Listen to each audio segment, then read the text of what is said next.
하나님의 말씀 신명기 4장 32절에서 43절의 말씀입니다. 오늘 말씀 32절에 시작하면서 이런 큰 일을 본 적이 있느냐? 지금까지 이런 위대한 일을 들은 적이 있느냐? 그렇게 물으면서 시작합니다. 자, 오늘 우리가 이 말씀으로 첫 번째, 하나님을 아는 데서 우리의 믿음이 출발한다 하는 것입니다. 하나님을 아는 데서 출발하는 거예요, 믿음이. 자, 이런 일들을 듣고 본 적이 있냐고 그러면서 그걸 시간과 공간의 범주로 나눠서 얘기해요. 자, 시간적으로는 어떻습니까? 네가 있기 전에, 그리고 역사의 시계바늘이 돌기 전에, 그 창조 이전부터 지금까지 쭉, 창조 이후 지금까지 쭉, 공간으로는요 하늘 이 끝에서 저 끝까지, 즉 온 세상에서 시간과 공간을 통틀어서 이런 큰일, 이런 위대한 일을 듣고 본 적이 있느냐. 자, 이 큰일이 하나님이 하신 큰일인데 대체 무슨 일입니까? 오늘 33절 한번 보죠. 다시 33절입니다. 어떤 국민이 불 가운데서 말씀하시는 하나님의 음성을 너처럼 듣고 생존하였느냐. 우리 성경시대 사람들은 하나님을 만나거나 하나님을 보면 어떻게 된다고 알았습니까? 죽는다, 그렇게 믿고 있었죠. 그런데 이스라엘은 시내산에서 하나님을 만났습니다. 하나님을 봤어요. 거기서 하나님과 언약을 맺고 하나님과 함께 먹고 마셨어요. 시내산에서. 광야의 이 산에서 이 백성들에게 하나님이 언약을 맺고 말씀하셨죠. 말씀하셨다, 그렇게 만나셨다. 이게 무슨 뜻입니까? 하나님은 거기서 이스라엘을 당신의 백성으로 창조하셨다는 거예요. 이사야도 나중에 바벨론으로 포로로 갔다가 다시 돌아오는 백성들을 하나님의 회복으로 말하면서 하나님이 창조하시는 것을 봐라, 그렇게 얘기해요. 시내산에서 하나님께서 이스라엘 백성들을 만나고 말씀을 주셨다는 것은 하나님이 그 말씀으로 이스라엘 백성을 만드셨다는 거예요. 창조. 얼마나 놀랍고 신기한 경험입니까? 신을 만나고 신을 보았고 그와 함께 먹고 마셨는데도 안 죽었어요. 오히려 하나님께서 그들을 거룩한 백성, 제사장 나라로 창조하는 그런 경험을 했어요. 죽지 않고 죽음 대신에 뭐가 왔어요? 새로운 창조, 생명이 왔어요. 생명이. 자, 또 어떤 큰일을 보고 들었습니까? 이 온 시간과 공간을 통틀어서 이렇게 큰일, 그 큰일이라고 말하는 또 한 가지가 있어요. 34절 앞부분만 보죠. 34절. 어떤 신이 와서 시험과 이적과 기사와 전쟁과 강한 손과 편팔과 크게 두려운 일로 한 민족을 다른 민족에게서 인도해낸 일이 있느냐. 이렇게 지금 놀랍고 큰 일을 어디서 들어봤냐고, 어디서 언제 봤냐고 묻고 있습니다. 무슨 일이에요? 하나님이 당신의 능력으로, 당신의 구원의 손으로, 크신 능력과 편팔이라고 얘기하잖아요. 그 구원하시는 오른손으로 이 이스라엘을 구원하신 일, 한 민족을 다른 민족에게서, 그 이집트에 누구보다도 세상 누구도 덤빌 수 없는 그 강력한 힘에게서 하나님이 더 큰 힘으로 구원하셨어요. 광야 생활 자체가, 이스라엘의 지금 광야에 있잖아요. 아직 요단강 건너가기 전이죠. 광야에 있는 이 이스라엘의 존재 자체가 바로 하나님이 구원하신 증거잖아요. 구원 안 하셨으면 어디 있어야 돼요? 이 사람들. 그 부모들을 따라서 이집트에서 지금 있어야 되죠. 종살이하고 있어야 되죠. 광야, 자유의 땅에 서 있어요. 내가 증거예요. 이 말씀을 지금 듣고 있는 이스라엘 사람들이 증거예요. 이스라엘은 이렇게 지난 40년 동안 하나님이 행하시는 구원의 능력 속에서 하루하루를 살고요. 아침마다 일어날 때마다 만나를 보고 만나를 모아서 음식을 만들어 먹으면서 하나님의 구원을 지금 경험하며 살고 있었던 것입니다. 하나님이 이렇게 창조하시는 분, 이렇게 구원하시는 분인 줄 알라는 거예요. 믿음의 대상이 하나님인데 하나님을 모르면서 뭘 믿는다는 것입니까? 바로 그 얘기예요. 자, 그런데 이스라엘은 믿음의 대상을 어떻게 했어요? 바꿨죠. 금송아지 만들었습니다. 하나님하고 약속한 그 시내산 아래에서 40일을 못 기다려가지고 금송아지를 만들었어요. 그걸 만들고 기도하고 그 앞에서 춤추고 노래 부르고 예배했어요. 지금 이 말씀이 전해지는 곳이, 신명기 말씀이 전해지는 곳이 모압의 평지, 모압 평지.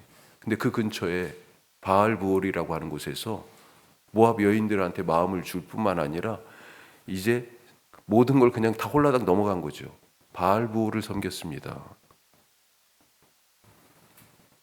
앞으로 약속의 땅에 들어가면 이런 우상 숭배의 유혹이 더 많을 거예요. 더 많은 신들이 기다리고 있어요. 왜 믿음이 흔들리고 엉뚱한 것을 섬기면서 우상 숭배하게 되었습니까? 그 창조하시고 구원하신 하나님의 놀라운 일들을 보고도 하나님을 떠나서 엉뚱한 것을 믿고 의지하고 섬겨. 왜 그렇게 살게 됐어요? 하나님이 누구신지, 나에게 그분이 무엇을 행하셨는지 그걸 잊어버렸기 때문에 그런 거죠. 오늘 하나님을 바로 알게 해주십시오. 기도하실 수 있길 바랍니다. 오늘 하나님 앞에 기도하러 오셨잖아요. 바로 알아야, 하나님이 어떤 분이신지 바로 알아야, 기억하고 있어야 그분께 제대로 기도할 수 있어요. 믿음은 하나님을 아는 데서 출발합니다. 자, 그러면 하나님이 이런 큰일, 이런 놀라운 창조와 구원의 일을 행하신 이유가 뭘까? 35절에 있습니다. 먼저 살펴볼 거 35절 같이 합니다. 이것을 내게 나타내심은 여호와는 하나님이시요 그 외에는 다른 신이 없음을 내게 알게 하려 하심이니라. 아멘. 또 있죠. 한 번 더 나옵니다. 39절 같이 읽어보죠.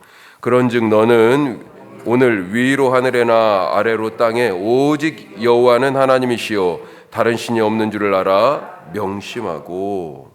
예? 자, 오늘 그래서 나눌 두 번째 말씀, 다른 신은 없다.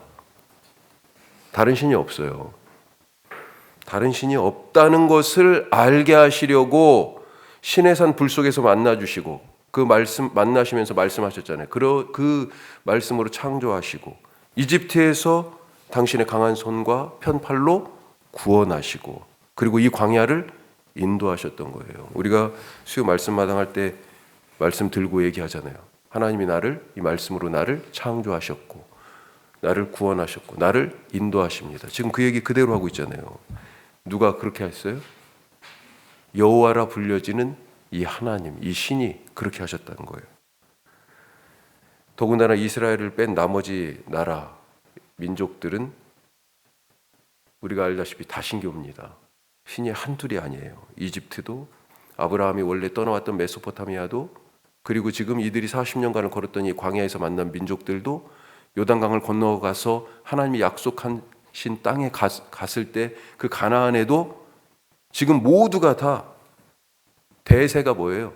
신은 여럿이라는 겁니다. 너희 신도 그 중에 하나지 뭐, 이런 얘기예요. 자, 그런데도 이스라엘은 이 말씀 하여튼 의지하고 요단강 건너서 약속의 땅에 가서 여호와를 섬겼습니다. 여호와를 섬겼어요. 자, 그런데 시간이 지나면서 어떻게 됐어요? 여호와를 섬기기는 했는데 여호와만 섬긴 것은 아닌 걸로 바뀌었어요. 가나안의 다른 신들도 같이 섬기고 있었던 것입니다. 그래서 여호수아가요, 여호수아 24장 마지막 장에 가면 분통이 터져서 얘기합니다. 하나님이 약속하신 축복의 땅이 왔는데 속이 터져요. 이렇게 되어 있습니다. 만일 여호와를 섬기는 것이 너희에게 좋지 않게 보이거든 너희 조상들이 강 저쪽에서 섬기던 신들이든지 또는 너희가 거주하는 땅에 있는 아모리 족속의 신들이든지 너희가 섬길 자를 오늘 택하라. 이것도 섬기고 지금 저것도 섬기고 있는 거예요. 그러니까 오늘 섬길 자를 누구를 믿고 있는지 누구에게 예배할 것인지 여기도 갔다 저기도 갔다 하지 말고 하나님 섬겨. 그러면 얘기해요. 그래, 나 하나님 믿어. 하나님 섬겨. 하나님 사랑해. 그러면서 뭐라고 그래요? 나는 바알도 섬겨. 나는 아세라도 섬겨. 나는 다곤도 믿어. 이렇게 얘기하는 겁니다.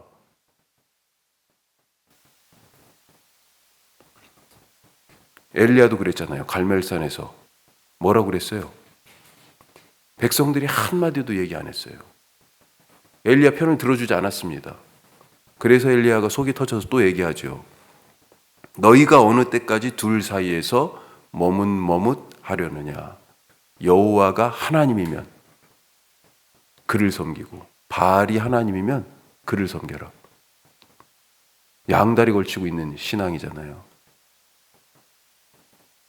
하나님과 재물을 겸하여 섬길 수 없다. 재물을 우상으로 얘기하시면서 예수님도 그렇게 말씀하셨습니다. 하나님을 대신할 다른 것과 하나님을 저울질하면서 양쪽으로 발을 딱 얹어놓고 신앙생활을 하는 것, 우상 숭배하고 똑같은 거죠. 다른 신은 없습니다. 누가 나를 위해 십자가에 달렸습니까? 예수님 뿐이에요. 예수님이 십자가에서 나를 위해 죽으셔서 나를 구원하셨어요. 나의 구원은 어디에서 있어요? 예수님에게서밖에 없어요.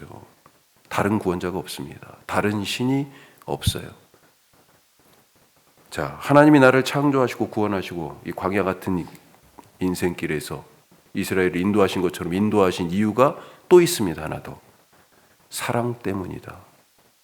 오늘 그래서 세 번째 말씀. 사랑이 출발이요 마침이 되게, 이유와 목적이 되게 하라. 사랑 때문이어야 돼요. 자, 37절 말씀 한번 보죠. 37절입니다.